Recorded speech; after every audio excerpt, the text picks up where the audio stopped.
আমাদের রিলেশনশিপ তিনটা জিনিস ছিল, ভরসা, সততা এবং বিশ্বাস। তো সেই কারণেই হয়তো বা সে ইউরোপ থেকে ৭,০০০ কিলোমিটার পাড়ি দিয়ে বাংলাদেশে চলে আসছে। আবার তোমারটা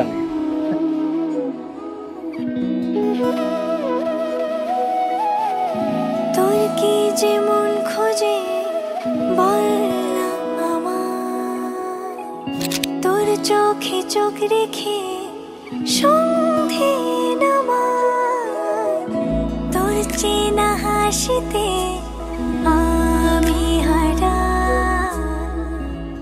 দেখা ফেসবুকে একটা ডেটিং গ্রুপে আমাদের পরিচয়। সময়টা ছিল করোনাকালীন সময়। আমিও বাসায় ছিলাম, ও বাড়িতে। তো ও ছিল জার্মানিতে, আমি ছিলাম বাংলাদেশ। তো ও একটা ছবি পোস্ট করছিল গ্রুপে। তো উপরে ক্যাপশনটা আমার অনেক ভালো লাগছে, যে সেই প্ল্যাটফর্মে তার রাজকুমারীকে খুঁজতে আসছে।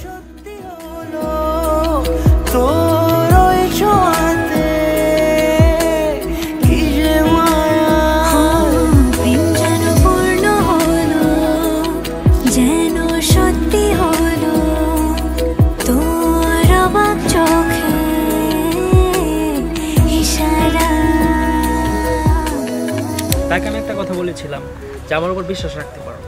আমাদের রিলেশনশিপটা অলমোস্ট 3 ইয়ার্স ছিল, মানে তার সাথে আমার কোনো দেখা হয়নি, কথা হয়নি, জাস্ট ফোনে কথা হয়েছে। মানে বাস্তবের সাথে কোনো মিল নেই। আমাদের রিলেশনশিপটা একটা ইন্টারেস্টিং একটা রিলেশনশিপ, না দেখে রিলেশনশিপ যেটাকে বলা হয়। তার ফ্যামিলি থেকে অনেকে বলতো যে মানে যখন 6 মাস হলো সে তার ফ্যামিলিকে জানালো যে আমার তো একটা রিলেশনশিপ আছে, সে ছেলে দেশের বাইরে থাকে।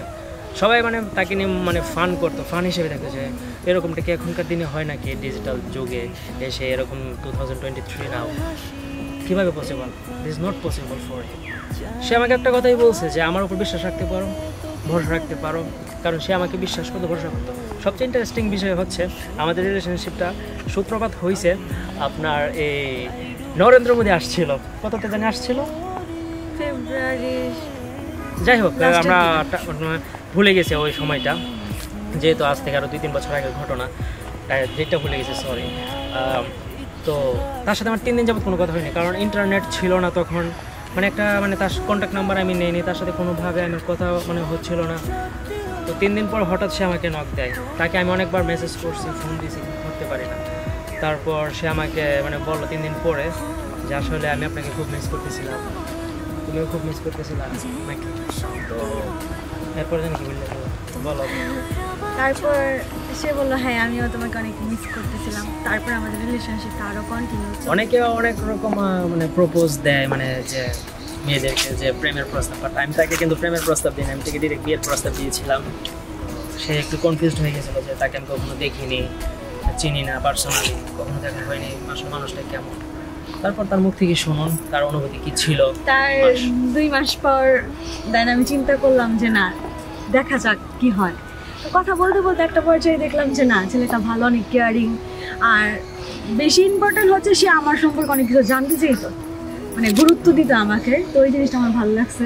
কিন্তু ওর প্রচণ্ড পরিমাণে রাগ।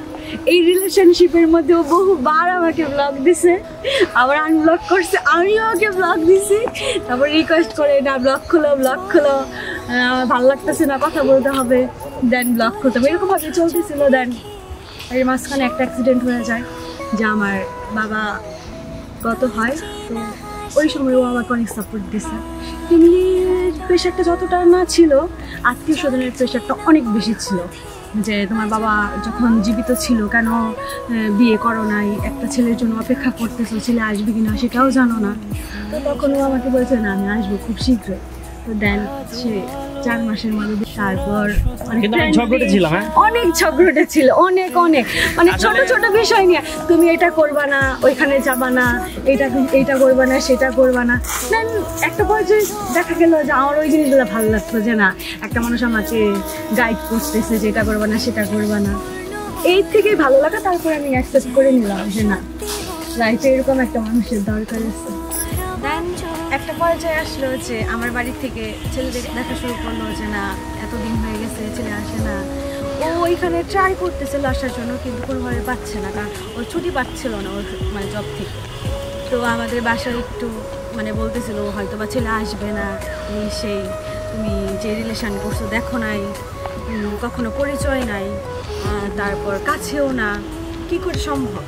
তো সবসময় বলতো যে না, আমার উপরে ভরসা রাখো, আমি কখনো তোমাকে ঠকাবো না, আমি অবশ্যই আসবো। আমার হয়তো এখন সময়টা হচ্ছে না, কিন্তু আমি অবশ্যই আসবো। আমি ছুটির জন্য অ্যাপ্লাই করছি। এখানে আমি ছোটো একটা জিনিস অ্যাড করি, তারপরে আমি আরও উইক হওয়ার বিষয়টা হচ্ছে আমি যখন জবে যেতাম, কারণ বাংলাদেশের সাথে আমার কোনো টাইমের কোনো মিল ছিল না, যেহেতু মানে আমি রাতের মানে বাংলাদেশ টাইম রাতে 4টায় আমি বাসায় আসতাম, মানে আমার জব শেষ হওয়ার পরে সে আমার জন্য ওয়েট করতে এতক্ষণ পর্যন্ত, মানে সে অনেক মানে ওয়েট করছে আমার জন্য।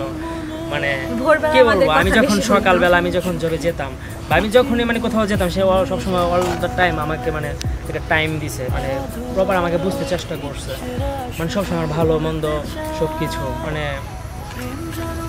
আমি আসলে ওইরকমভাবে কোনো কিছু স্পেশালভাবে কিছু করতে পারিনি তার জন্য দেশের বাইরে থেকে, বাট সে আমার জন্য অনেক স্পেশাল সারপ্রাইজ দিত। মানে আমার আসলে ওর প্রতি আসলে আমার ওরকম বিশ্বাস। সবাই আমাদের জন্য আশীর্বাদ এবং দোয়া করবেন, যাতে সারাটা জীবন আমরা সুখে শান্তিতে জীবনযাপন করতে পারি।